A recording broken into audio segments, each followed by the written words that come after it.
This program's intended to help you, the professional driver, quickly learn how to use the Eaton Super 10 transmission. We'll show you what makes the Super 10 transmission so much easier to drive. Shift techniques for the Super 10, using its unique combination of lever shifts and button shifts through the normal upshift, downshift, and reverse sequences. And we'll highlight important techniques that'll help you use your Super 10 to its greatest advantage under your unique operating conditions. These techniques include shifting at lower engine RPM, using the clutch to speed split shifts when climbing grades or turning at low speeds, and using the throttle to break torque. Professional shifting techniques will help get you and your load to your destination time after time. All the components you use for shifting are the same as any other transmission: the button, the shift lever, the clutch, and the throttle. Each lever position has two button positions. The button controls the back box splitter shifts.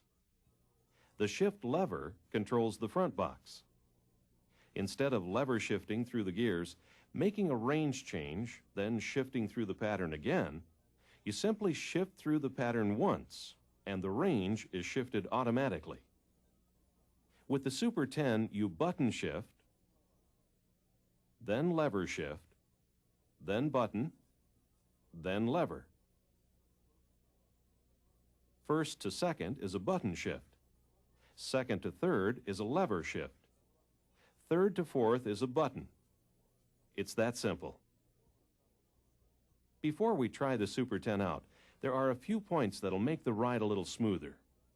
First, for easy reference, you'll find the shift pattern on a placard in your rig and in the Eaton Driver Instruction Manual. Next, keep in mind that you'll be using the accelerator and at times the clutch to break torque during your gear select button shifts. Don't underestimate the importance of lifting your foot completely off the throttle. Some drivers keep a light pressure on the throttle, and this can cause slow shifts or missed shifts. Now, drivers who find themselves on the open road will really appreciate the laid-back style of operation that the Super 10 offers.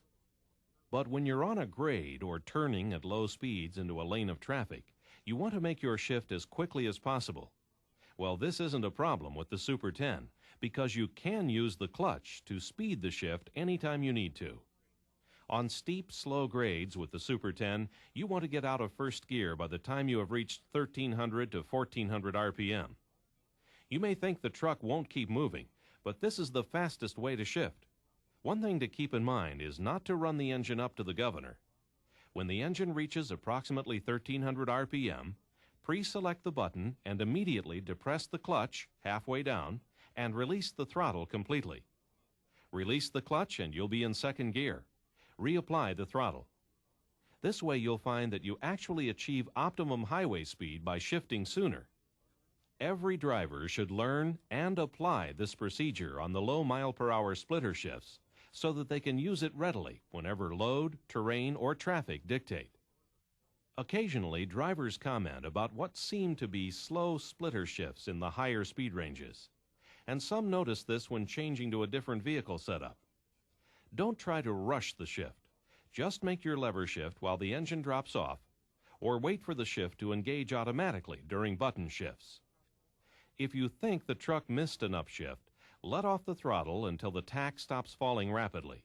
That's where the shift completes. You probably just got back on the throttle too soon on your last shift. And what this all really comes down to is the fact that you've simply got to get a feel for your Super 10 in your truck. Notice how many RPM the tach drops when you upshift. Notice where the transmission engages the next gear. The point is, some of learning about the Super 10 comes from driving the Super 10.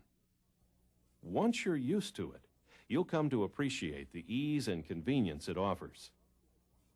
Now, let's get a feel for the Super 10 by watching it through a full shift sequence with the shift pattern for you to follow. To get started, press the clutch all the way to the floor, place the gear select button to the rear, and shift lever into first gear. Pre-select second by moving the button forward. Completely release throttle, depress clutch halfway. Move the button rearward, now double clutch through the lever shift. Move the button forward, Completely release the throttle to break torque. Depress clutch halfway. Now button rearward, double clutch, lever shift to fifth. Button forward, release throttle, you're in sixth. Button rearward, double clutch, lever shift to seventh. Now, as the lever passed through neutral from sixth to seventh, the range was automatically shifted. Pre-select button forward to eighth. Release throttle, we're in eighth.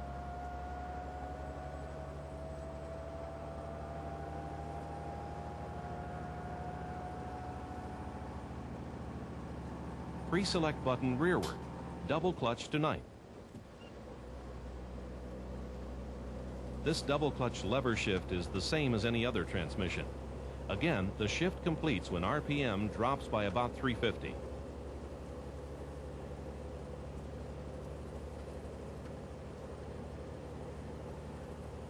And remember, if you're running a long, steep grade or are heavily loaded and want your shifts quicker, use the clutch during your button shifts.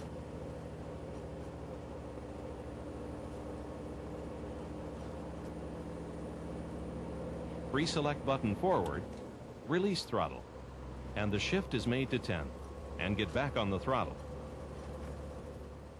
Now downshifting is just the same. Button, lever, button, lever.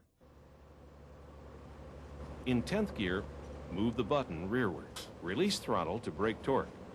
Increase RPM by about 350 to match engine speed to driveline speed. You're in ninth. Again, just like upshifting, the engine speed change for your vehicle may be different. From 9th gear to 8th, pre-select button forward, double clutch through neutral and increase RPM by about 350, engage 8th gear. Pre-select button rearward, release the throttle, then raise RPM around 350 to match the engine and driveline speed and complete the shift. Again, when you lever shift from 7th to 6th, the range will automatically downshift for you. Using reverse is just like starting out in 1st gear.